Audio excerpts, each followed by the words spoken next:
Hello friends, welcome back to my channel Jai's cooking gallery. இன்றைக்கி நம்ம வீடியோவில் ஒரு சூப்பரான சோயா சங்க் ஃப்ரை எப்படி பண்ணுறதுன்னு பார்க்கலாம்.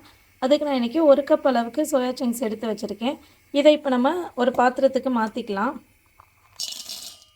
மாற்றிட்டு நல்லா சூடான தண்ணியை இதில் ஆட் பண்ணிக்கலாம். ஆட் பண்ணி இதை கொஞ்சமாக உப்பு சேர்த்துக்கலாம். இதில் உப்பு சேர்த்துட்டு இதை நல்லா அப்படியே மிக்ஸ் பண்ணிவிட்டு ஒரு மூடி போட்டு வச்சிடலாம். அப்படியே ஒரு 1/4 மணி நேரத்துலேருந்து 20 நிமிஷம் வரைக்கும் இருக்கட்டும். அப்படின்னா இந்த சோயா சங்க்ஸ் நல்லா ஊறி இருக்கும். ஸோ 20 மினிட்ஸ்க்கு அப்புறம் எப்படி இருக்குன்ட்டு பார்க்கலாம்.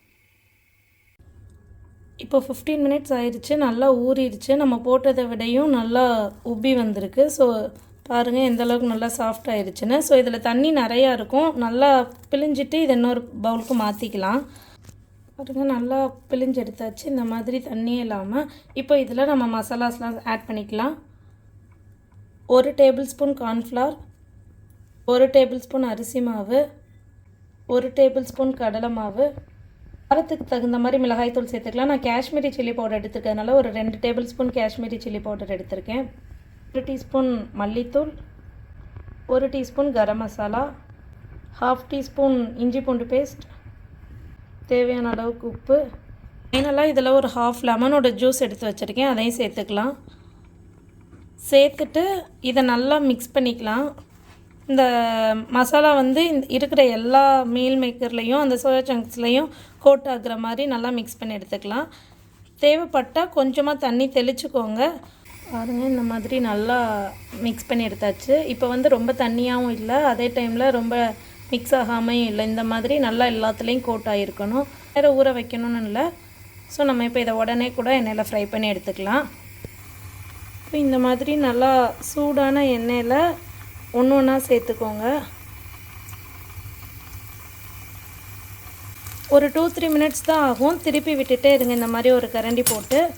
அப்போ எல்லா சைடுமே நல்லா ஈவனாக ஃப்ரை ஆகிருக்கும். ஸோ 2-3 நிமிஷம் கழித்து நம்ம இதை எடுத்துக்கலாம். இது குக்கர் ஆல்ரெடி நம்ம வேக வச்சது தான். ஸோ ரொம்ப நேரம்லாம் டைம் எடுக்காது. நம்ம ஆட் பண்ணியிருக்க அந்த மசாலா கோட்டிங் ஃப்ரை ஆகி அந்த ஃப்ளேவர் கொடுக்கறதுக்காக மட்டும்தான். ஸோ நம்ம ஒரு 2-3 நிமிஷம் இதை ஃப்ரை பண்ணிக்கிட்டாலே போதும். இப்போ இதை எல்லாத்தையும் நல்லா ஃப்ரை பண்ணியாச்சு.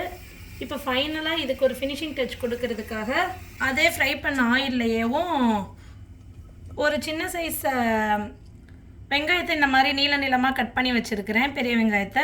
ஸோ அதை நம்ம இதில் சேர்த்துக்கலாம்.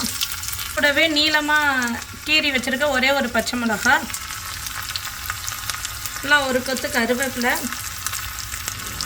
ஒரு ஃப்ளேவருக்காக கொஞ்சம் சீரகம், ஒரு பிஞ்ச் அளவுக்கு சோம்பு, இது எல்லாத்தையும் சேர்த்து நல்லா இதில் ஃப்ரை பண்ணிக்கோங்க.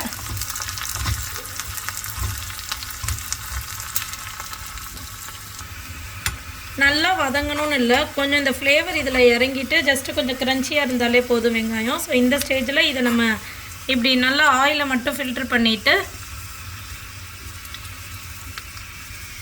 நம்ம ஃப்ரை பண்ணி வச்சுருக்க இதில் நல்லா இப்படி போட்டுடலாம். அவ்வளோதான் ஃப்ரெண்ட்ஸ், ஒரு சூப்பரான சோயா சங்க் ஃப்ரை ரெடி ஆயிடுச்சு. இந்த ரெசிபியை கண்டிப்பாக நீங்களும் ட்ரை பண்ணி பாருங்கள். ட்ரை பண்ணி பார்த்துட்டு உங்களோட கமெண்ட்ஸ் அண்ட் ஃபீட்பேக்ஸை மறக்காமல் ஷேர் பண்ணுங்கள். உங்களுக்கு இந்த வீடியோ பிடிச்சிருந்துச்சுன்னா லைக் பண்ணுங்கள். உங்கள் ஃப்ரெண்ட்ஸ் அண்ட் ஃபேமிலியோட ஷேர் பண்ணிவிட்டு மறக்காமல் நம்ம சேனலுக்கு சப்ஸ்கிரைப் பண்ணுங்கள். தேங்க்யூ ஃப்ரெண்ட்ஸ், தேங்க்யூ ஃபார் வாட்சிங். டாடா.